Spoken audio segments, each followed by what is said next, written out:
aleluia, missionária Monique, aleluia, louvado seja Deus, e estar junto com Deus, buscando a face dele mais um pouco. A missionária Sara nos fez o convite mais cedo e, aleluia, eu fiquei pensando, ficar em casa num dia desse e não receber nada de Deus, ou ir para a casa dele. Preferi buscar algo da parte dele, porque ele é fiel. Amém ou não amém?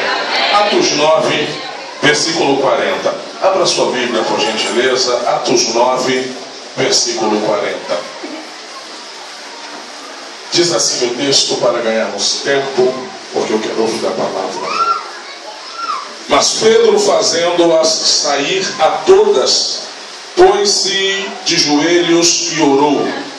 E voltando-se para o corpo, disse: Tabita, levanta-te. E ela abriu os olhos e, vendo a Pedro, assentou-se. É uma palavra que, se você lê-la sozinha, você não vai entender muita coisa. Mas deixa-me falar alguma coisa sobre ela. A Bíblia vai nos dizer que a perseguição à igreja primitiva estava crescendo. Só que da mesma forma que a perseguição crescia, a igreja crescia cada vez mais.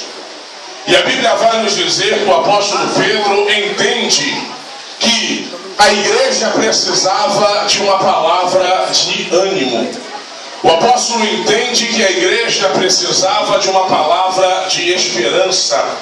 E a Bíblia vai nos dizer que ele começa a visitar as igrejas com uma palavra de fé, uma palavra de vitória, dizendo para os pastores e dizendo para o povo: não desista, não desanima, aleluia, mesmo que a perseguição seja grande, não abra mão daquilo que Deus tem lhe prometido, ainda, aleluia, que dê vontade de parar, ainda que você tenha visto alguém morrendo, ainda que você tenha visto alguém, aleluia, sido levado para as prisões, para as arenas, aleluia, algo mais importante do que a sua vida, e é estar com Jesus a cada dia.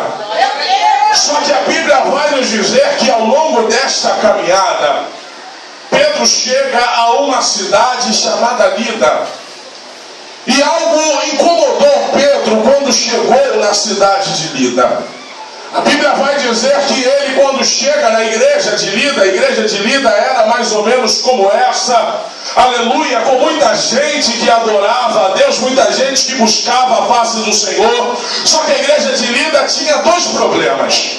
O primeiro problema era um irmão, e a Bíblia vai dizer por que este irmão era um problema.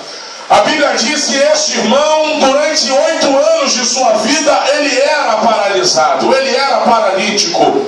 E por que ser paralítico era um problema? Na verdade, ser paralítico não era um problema. O problema era que aquele era um crente na igreja de Cristo e estava paralítico 8 anos dentro da igreja.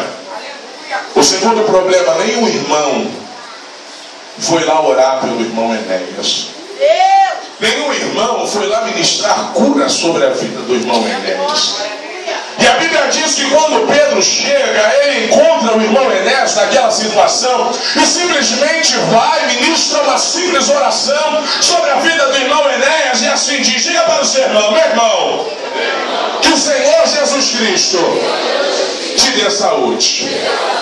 E a Bíblia diz que naquele exato momento o irmão Enéas, depois de 8 anos de paralisia, as suas pernas que estavam debilitadas se afirmam e ele começa a saltar e a glorificar o nome do Senhor. Maravilhas aconteceram ali na cidade de Lida, também na cidade de Sarona do lado. Só que a Bíblia vai dizer que, aleluia, da cidade de Sarona, ao lado da cidade de Sarona, havia uma cidade portuária por nome Jope. E todos nós já ouvimos falar sobre a cidade de Jope quando ouvimos alguém pregar sobre a história do missionário Jonas. Todo mundo que prega sobre Jonas fala sobre a cidade de Jope, aonde havia ali um porto, aonde Jonas desceu, pagou a passagem para sair da, aleluia, direção de Deus, de Nínive e ir para Tarsis. A Bíblia vai dizer que ali em Jope havia uma igreja. E parecia conhecida a história, aleluia, como na igreja de Lida, na igreja de Jope também havia uma irmã enferma. Só que ao contrário da igreja de Lida, que o irmão enfermo ficou paralítico, na cidade de Jope a irmã enferma morreu, porque ninguém foi lá orar por ela. E eu entendo, querido, que tudo isso aconteceu porque não teve um crente que acreditou que sobre a sua vida havia autoridade de Deus, sobre a sua vida havia unção de Deus. E eu não sei como você entrou aqui hoje, mas eu quero que você ore por gentileza para este irmão, para esta irmã, e diga: meu irmão, entenda que Deus é com você. Para terminar a minha participação, a Bíblia diz que chega um homem da cidade de Lida em Jope, muito alegre com o culto da noite passada, contando as maravilhas que Deus operou, curando o irmão Enéas depois de 8 anos de paralisia. E alguém ouvindo aquela história corre até ele e diz: o que houve na cidade de Lida?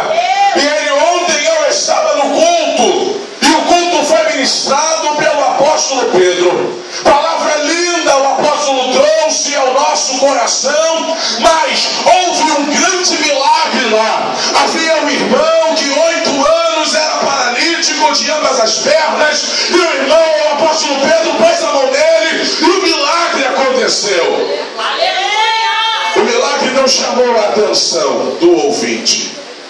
O que chamou a atenção do ouvinte era que o apóstolo Pedro estava no lado, e ele entendeu: se o apóstolo Pedro está do lado, ainda há esperança para a irmã Tabita. O apóstolo Pedro, querido, não era qualquer um, irmão. A Bíblia vai nos dizer que o apóstolo Pedro agora estava tão cheio do poder de Deus, que em Atos capítulo 3, ele subindo ao templo às 3 horas da tarde para orar, a Bíblia diz que havia um paralítico lá, sentado na porta formosa. Ele ministrou, o paralítico andou. Atos 5 vai nos dizer que, aleluia, Pedro agora era um homem muito ocupado, não podia cuidar de todo mundo. O sol batia em Pedro e a sua sombra ia curando todo mundo. Pedro era um grande homem de Deus. E alguém entende: se Pedro estiver aqui, a morte será revertida. E eu entendo, querido, que nesta noite Pedro não está aqui, mas há alguém que é maior do que Pedro, e este é Jesus. Eu não sei como você entrou aqui neste lugar, eu não sei quais são as suas debilidades ou necessidades, mas o dono da obra, o grande Jesus, está aqui para operar milagres sobre a tua vida. Se você quer, levante a sua mão e glorifique a Deus. Foram buscar Pedro. E a Bíblia diz que quando Pedro chega em Jope, Jope era uma cidade alegre, porque tinha na direção do departamento social uma grande mulher de Deus. E eu quero, aleluia, dar glória a Deus pela vida dos homens de Deus, mas pela vida das mulheres de Deus. Porque eu venho de uma escola onde durante anos vimos homens, aleluia, tentando reprimir e matar o ministério destas mulheres. Mas eu louvo a Deus porque Deus levantou cada uma delas, aleluia. Cada uma tem uma história, cada uma tem um vento, cada uma tem uma provação, mas cada uma tem um testemunho de vitória para contar. Quem havia morrido não fora qualquer uma, fora a discípula Dorcas. E você não vai encontrar no Novo Testamento, muito menos no Antigo, outra mulher com o título de discípula. Aleluia. Lucas, quando escreve essa história, ele faz questão de chamar a irmã Dorcas de discípula, porque o que ele via nos homens de Deus, ele via naquela mulher de Deus.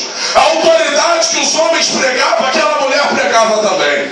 A unção de Deus na vida dos homens também tinha na vida daquela mulher também. Só que aquela mulher morreu. A Bíblia diz que o apóstolo chega até ela e faz uma oração. E eu quero terminar a minha participação dizendo para você: basta uma oração e o milagre acontecerá sobre a sua vida. você conseguir crer que, aleluia, você falando com o Pai tem resposta, o teu marido estará aqui contigo semana que vem. A tua esposa estará contigo aqui semana que vem. O teu namorado, o teu noivo, aleluia, os teus pais, os teus filhos. As portas, como já foram ministrados, serão abertas. Basta simplesmente uma oração e o milagre acontecerá. Creia nisso. A vitória é sua, em nome de Jesus.